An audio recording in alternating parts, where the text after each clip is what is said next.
Ibihe byiza kuri mwese mukunda kandi mugakurikira amakuru n'ibiganiro dutambutsa kuri ino sheni ya YouTube ya ICTV, aho tubashikiriza amakuru abagezweho avugwa hirya no hino, tukabashikiriza avuzwe muri politike ndetse n'ibiba vyagiye biragarukwa ko hirya no hino. Tubazaniye amakuru yihuta, amakuru avugwa mu gisata c'umutekano.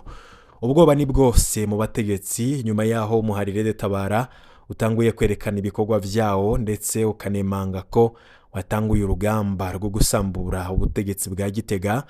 Muri CNDD-FDD batanguye gukoresha propaganda zitandukanye mu kwankisha abanyagihugu umuhari ndetse no gutera ubwoba urwaruka ndetse n'abandi barundi bipfuza gufatanya n'uwo muhari mu rugamba rwo guhabuza igihugu bavuga ko caguye mu manga kubera ubutegetsi bwa CNDD-FDD. Umuvugizi wa CNDD-FDD akaba n'intumwa ya Perezida Ndayishimiye Isidore Mbayahaga yivuye inyuma mu kwica umurya ndetse no mu gutukagura umuhari Red Tabara, akavuga ko abo bantu ari abanywi b'ibiyayuramutwe, akabagiriza ko ari abantu bakorana n'abansi b'igihugu, akanebagura abantu bose bipfuza ko uwo muhari Red Tabara wotera imbere. Isidore Mbayahaga yavuze amajambo akomeye cyane ari nayo tugiye kugaruka ko muri kano kanya, ariko muri ayo majambo yavuzwe na Mbayahaga arerekana ubwoba bukomeye bw'ubutegetsi ndetse n'ukuntu ubutegetsi butinya ku rwego rukomeye umuhari Red Tabara. Murazi rero ko akenshi ibyo Mbayahaga avuga aba yabitumwe n'ubutegetsi, akaba rero yaremanze ko akorera iperereza, akaba yaravuze ibitari bike, ariko nanone ivyo yavuze ivyinshi bikaba vyerekana ubwoba ndetse no kuba umuhari Red Tabara utinywa cyane bikomeye n'abategetsi. Muti rero Mbayahaga ivyo yavuze ni biki? Nivyo tugiye kugaruka ko muri rusange. Mbayahaga yavuze amajambo menshi cyane, ariko akaza no kuba yivuyemwo akavuga amwe mu majambo benshi bavuze ko amajambo yashikirije yerekana ko hari ikibazo gikomeye cyane. Imvugo rero ya Mbayahaga ikaba yerekanye ko Ndayishimiye ariko arahinda agashitsi,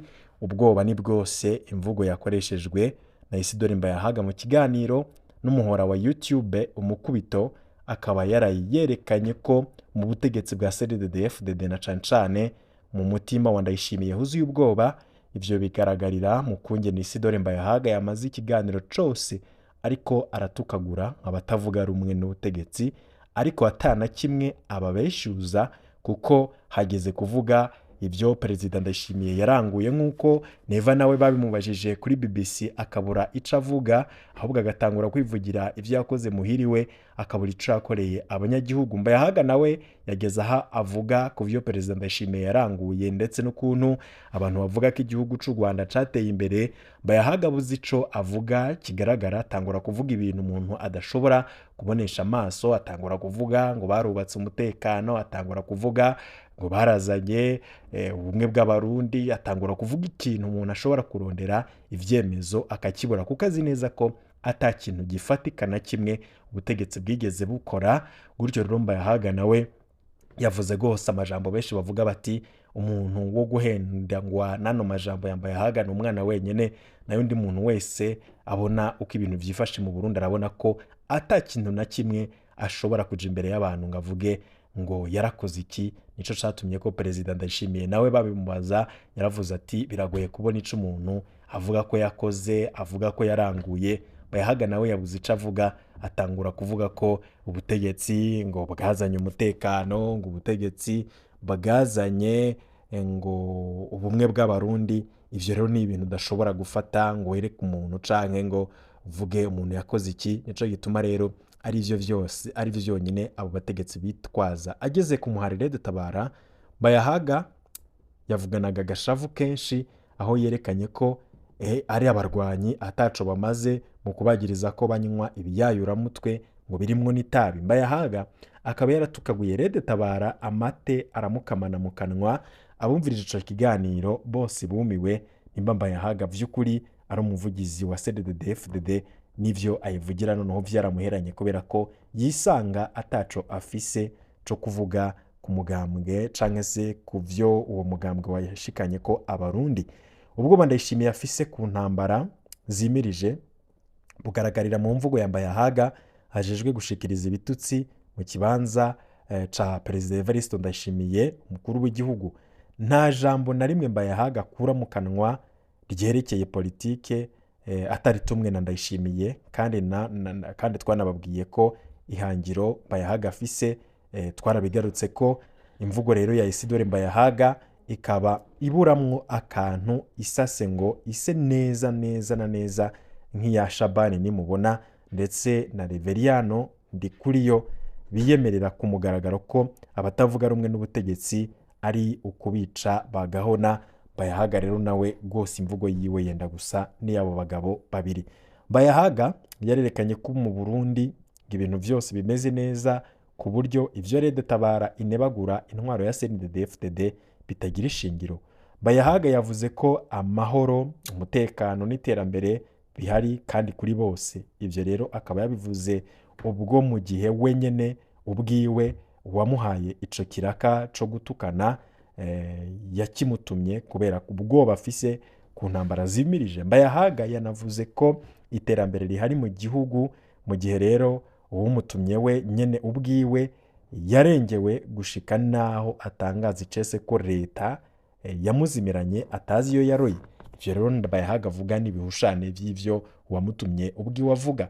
Mbayahaga avuga ko iterambere ryiraye mu gihe uwamutumye kumuvugira wenyene aherutse kwivugira ko mu myaka 6 atana kimwe yashoboye kurangura kubera yari mu myimenyerezo canke ibizwi nka stage.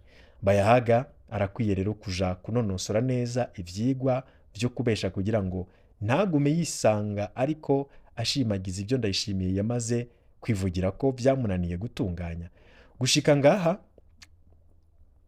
abari n'amatwi yo kumva baca batahura ko umuhari Red Tabara utarira busema perezida amaze kwemanga ko leta yamutakaranye kandi ko uburongozi bwiwe buri mu myimenyerezo idahera. Red Tabara yasanze ifise ishingiro ndetse ifise n'inshingano zo kumutabara kuko araremerewe cane vyaramutaye kuwa amazi. Mbayahaga yaratyoje umuhari Red Tabara mu kuvuga ko umukuru wawo n'abarwanyi bawo banywa ibiyayuramutwe. Mbayahaga akaba yaragirije Red Tabara ko yakoreye ihonyabwoko abanyamurenge. Mbayahaga akaba yaragirije Red Tabara ko igizwe n'abakoze imyiyerekano muri 2015. Mbayahaga akaba yagirije Red Tabara ko idafise abarwanyi. Mbayahaga akaba yagirije umurwanyikazi Pamela wa Red Tabara ko yifatira amafoto munsi y'ibiti vyo mu Rwanda agaca abesha ko ari mu mashamba ya Kongo ndetse n'ibindi bitagira mvura. Mbayahaga yavuze atuka uwo muhari Red Tabara utesha agaciro. Isidore Mbayahaga yatangaje ko yizeye yuko abarwanyi ba Red Tabara bazofyonyagurwa. No kuvuga ko rero Mbayahaga yiyumvira nk'ikigatanya kidasanzwe ku buryo intambara zimirije zizohitana, akavuga ko intambara zimirije zizohitana abandi ariko we azoguma adora ameze neza. Gusozera Mbayahaga ariko asha ataco yokora ibitutsi rero Ndayishimiye amutuma gushikiriza kuri Red Tabara aho guca intege umuhari ahubwo ari gukomeza bikanatera intege abarwanyi. Mbayahaga akaba asigaye yibagira agahayagiza ivyo Ndayishimiye yamaze kwivugira ko vyamutaye kuwa amazi. Ndayishimiye yabwiye abarundi ko ataho ataniye n'umunyeshure mu gusigura impamvu ibisata vyose 100% vy'igihugu vyazimanganye. Mbayahaga we akaba yararandamutse avuga ko iterambere riri ku muvuduko mwiza. Ndayishimiye ubwiwe yatangaje ko leta yamuzimanye ariko Mbayahaga we akavuga ko leta irimwo amahoro n'umutekano ariko agaca yivuguruza wenyene mu kuvuga ko atewe ubwoba n'umuhari Red Tabara. Ibi rero birerekana ko ibintu rwose bitazokoroha kubera ko muri ico kiganiro Mbayahaga yahaye umuhora wa YouTube umukubito. Muvuga butumwa Isidore Mbayahaga yacitse umunyapolitike nyewe yavumaguye uwo muhari.